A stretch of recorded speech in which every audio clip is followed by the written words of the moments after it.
séparer les enfants de leurs parents et des familles. Ça arrive en Angleterre.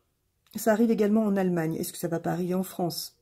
Que les parents posent la question aux écoles et protègent leurs enfants.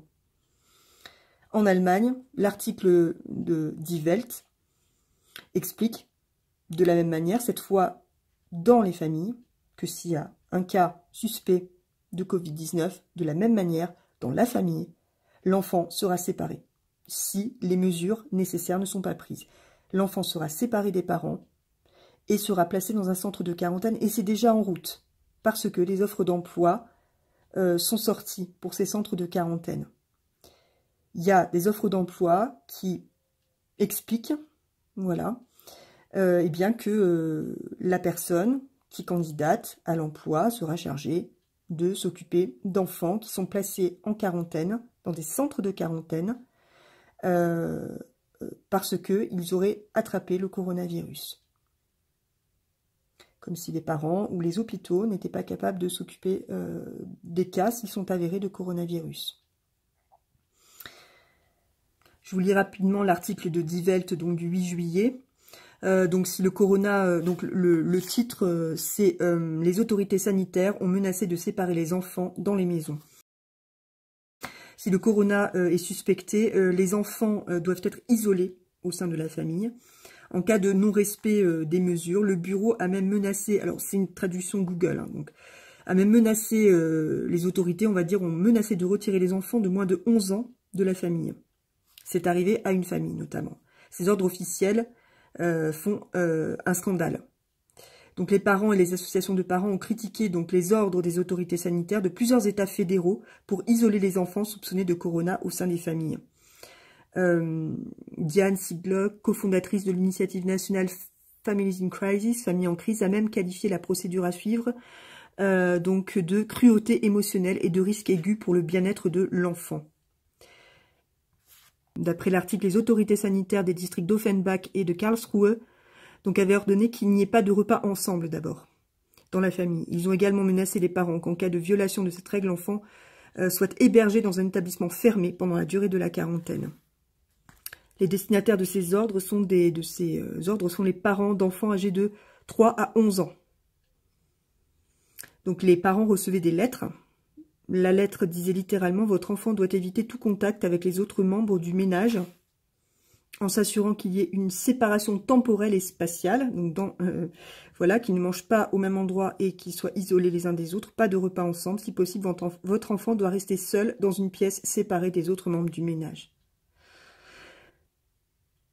Ils prétendent qu'ils vont d'abord mettre des amendes.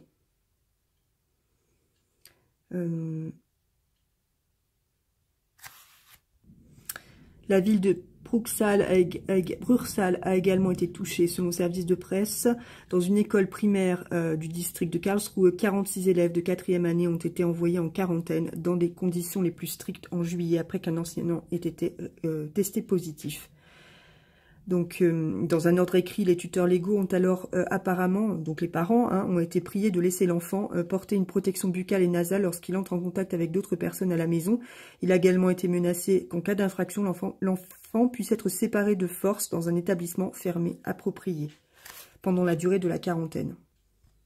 En clair, le Covid-19, en espérant que les tests soient fiables, encore une fois, permet effectivement d'enlever les enfants à leur famille.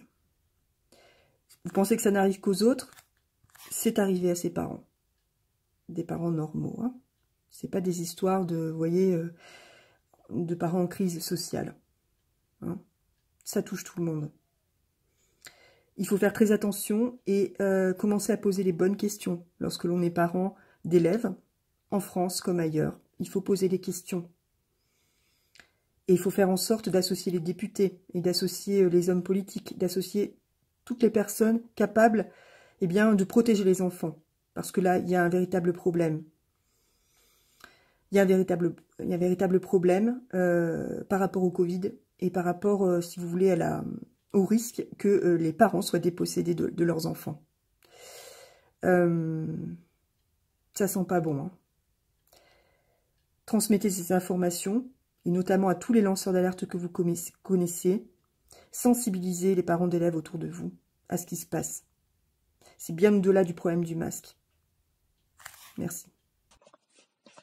Pour aboutir avec certitude à la construction d'un gouvernement mondial, un nouvel ordre mondial communautaire, où tous les individus, sans exception, seront soumis à l'état mondial de l'ordre nouveau, nous devons en premier lieu faire disparaître la famille. Ce qui entraînera du même coup la disparition des enseignements religieux ancestraux. Et en deuxième lieu, niveler tous les individus en faisant disparaître les classes sociales, en particulier les classes moyennes.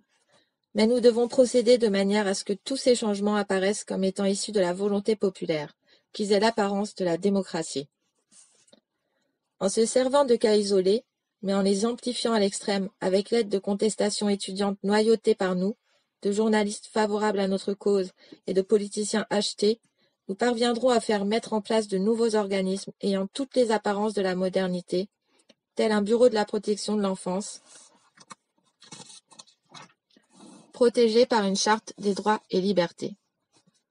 Pour la réussite de notre plan mondial, le plan rouge, il nous faut faire implanter dans toutes les sociétés occidentales des années 70 des bureaux pour la protection de l'enfance, dont les fonctionnaires, de jeunes intellectuels sans expérience, fraîchement sortis d'université où sont mis en évidence nos principes mondialistes, feront respecter à la lettre, sans discernement, la charte des droits de l'enfant.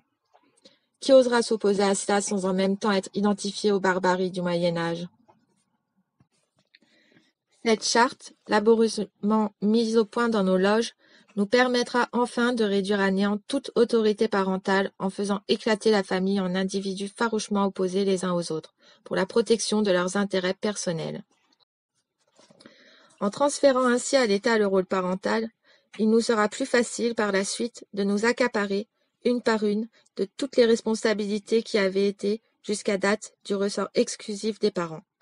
C'est ainsi que nous pourrons faire considérer par tous comme étant un abus contre l'enfant l'enseignement religieux traditionnel d'origine judéo-chrétienne.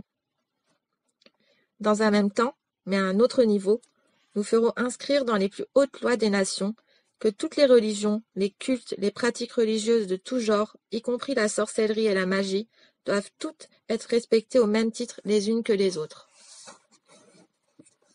Ce sera par la suite d'une aisance déconcertante que de transférer ce rôle de l'État par rapport à l'enfant aux plus hautes instances internationales, telles les Nations Unies.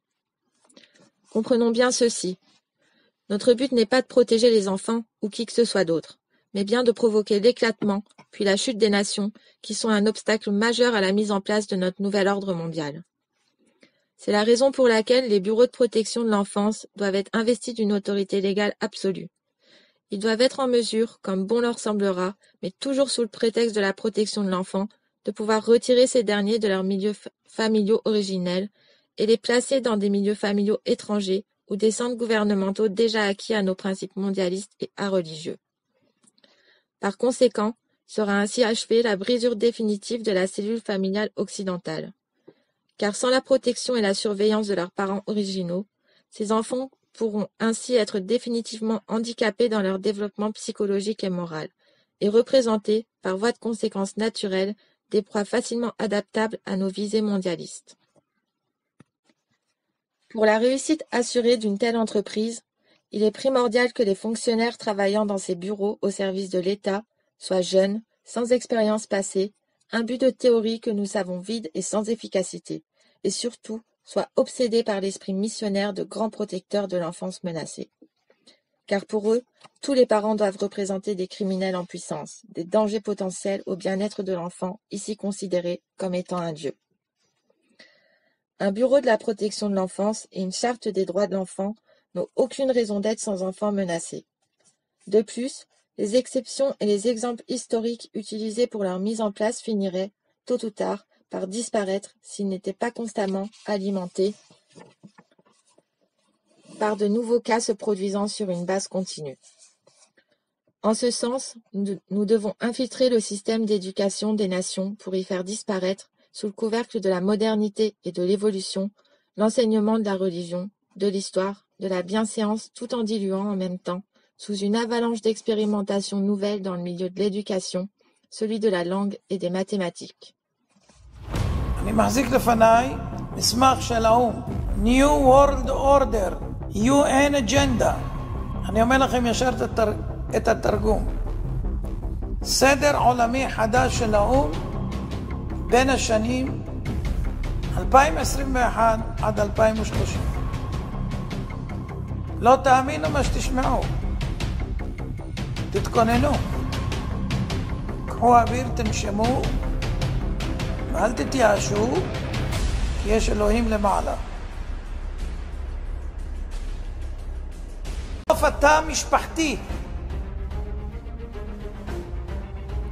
סילוק אוכלוסין, שליטה בגידול האוכלוסייה וצפיפות האוכלוסייה. הממשלה תגדל את הילדים. בתי ספר ואוניברסיטאות בבעלות ממשלתית.